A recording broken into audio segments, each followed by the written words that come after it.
TTP का नया फरमान।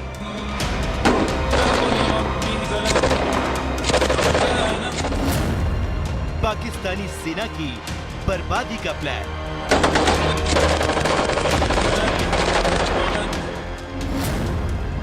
TTP के निशाने पर काला कारोबार।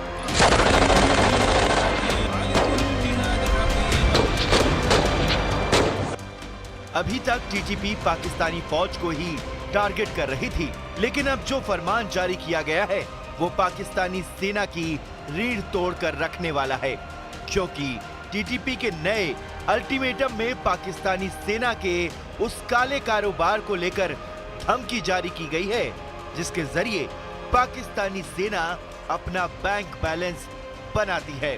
खास बात यह है कि ये धमकी उन लोगों के लिए भी है जो इस कारोबार में सेना के साथ जुड़े हैं।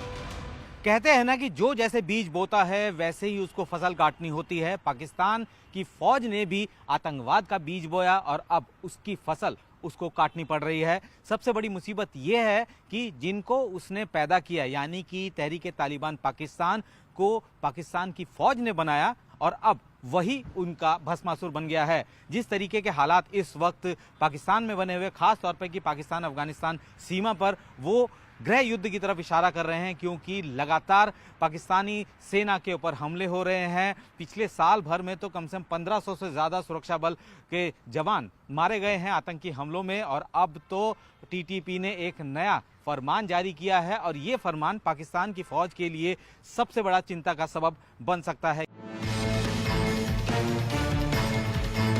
टीटीपी ने चेतावनी देते हुए कहा है, 3 महीने में खुद के लिए दूसरा कोई काम तलाश लें। जितने भी मिलिट्री प्रोडक्ट्स पाकिस्तान की दुकानों में बेचे जाते हैं उन्हें 2 महीने में डिस्पोज कर दिया जाए।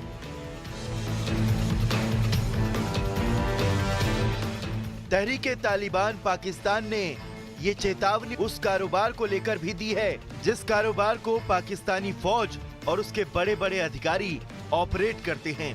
ये कंपनियां oil refining, aviation, power generator, प्राकृतिक गैस, पवन ऊर्जा, प्रॉपर्टी डेवलपमेंट, बीमा, सीमेंट, फर्टिलाइजर, शुगर, अनाज, विज्ञापन, रेस्टोरेंट, अस्पताल, बैंक्वेट हॉल में डील करती हैं। टीटीपी की तरफ से एक स्टेटमेंट इशू किया गया है। उस स्टेटमेंट में ये कहा गया है कि अपने लड़ाकों को एक्टिवेट किया गया है और ये कहा है कि वो सारे इंस्टॉलेशन जो कि पाकिस्तानी फौज चलाती है या वो इंस्टीट्यूशन जो पाकिस्तानी फौज चलाती है जिससे वो कमाई करता है, अब वो भी निशाने पर होंगे। टीटीपी ने बाकायदा अल्टीमेटम तक जारी किया है उन लोगों के लिए भी जो कि पाकिस्तानी फौज के साथ मिलकर वो सारे कामकाज में लिप्त हैं। यहाँ तक कि जो प्रोडक्ट बनाए जाते हैं उनके अपनी कंपनीज में पाकिस्तानी फौज की जो इंस्टीट्यूशंस है, इंस्टॉलेशंस है, उनमें जो बनाए जाते हैं वो भी अब अगले 2 से 3 महीने के अंदर अंदर दुकानदारों को भी कहा गया है कि अपनी दुकानों से बाहर निकाले। 3 महीने का अल्टीमेटम फिलहाल दिया गया है। दावा किया जा रहा है कि पाकिस्तानी आर्मी अलग अलग ट्रस्टों के जरिए अरबों की कमाई करती है, जिसमें Army Welfare Trust, Fauji Foundation, Shahi Foundation, Defence Housing Authorities, Askari Bank, Askari Cement, Ordnance Factory, Fauji Food, Fauji Fertilizer की कंपनी शामिल हैं।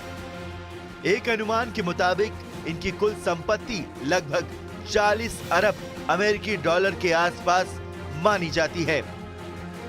एक बात तो साफ है कि पाकिस्तान एक ऐसा मुल्क है जहां पे लोग भूखे जरूर मरते हैं, लेकिन पाकिस्तान की फौज हमेशा आराम करती है और मौज करती है। और अब उसके लिए सबसे बड़ी दिक्कत ये होगी, अगर हम लोग पाकिस्तान के फौज के काम की बात करें या उनके कारनामों की बात करें तो उसकी फहरिस्त बहुत लंबी है। वो वहाँ के हर तरीके के काम में इन्वॉल्व है। अगर हम लोग बात करें, वो ज़मीन का भी जो है घोटाला करते हैं, वो वहाँ पे बड़ी बड़ी बिल्डिंगें बनाते हैं, वो वहाँ की सीमेंट तक फैक्ट्री चलाते हैं, बैंक्वेट हॉल से लेकर किसानी तक अब पाकिस्तान कर रही है, फर्टिलाइज़र पाकिस्तान की फ़ौज बना रही है, और वहाँ के जो और ऐसे जो काम धंधे हैं जिससे वो लाखों करोड़ों बनाते हैं, अब उन पे भी खतरे के बादल मंडराने लगे। दरअसल 23 जून 2024 को पाकिस्तानी सेना ने अलगाववाद विरोधी ऑपरेशन लॉन्च किया था। इस ऑपरेशन का नाम रखा गया था अज़्मे इस्तिकाम। इस ऑपरेशन के दो अलग अलग पहलू हैं। पहला कि आतंकवादियों और उसके नेटवर्क को खत्म करना, तो दूसरा तहरीके तालिबान को अफगानिस्तान की तरफ से मिल रही मदद को रोकने के लिए दबाव बनाना। कोई